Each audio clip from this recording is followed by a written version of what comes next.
nalilito kayo?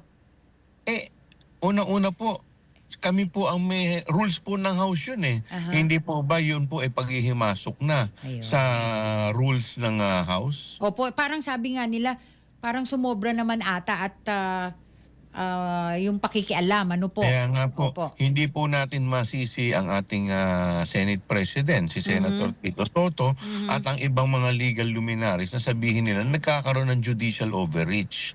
Ang ibig sabihin ng judicial Mhm. overreach ay naghihimasok na sa Opo. trabaho ng ibang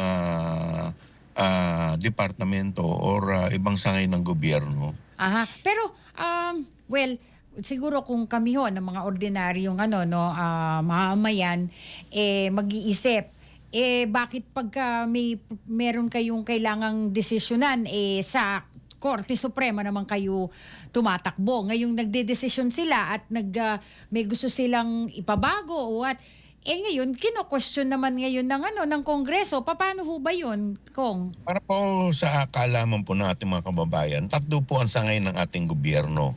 Ang ehekutibo, ang lehislatura at ang Korte Suprema at ang Korte. Ang trabaho po ng lehislatura, kami po gumawa ng batas. Mm.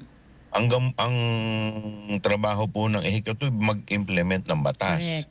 Yung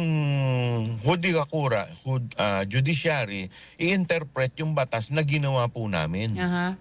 Hindi ho ba Ang ganun ang ginawa nila? Ang ginawa po nila, in-interpret nila nang hindi naman po ayon sa ginuha namin.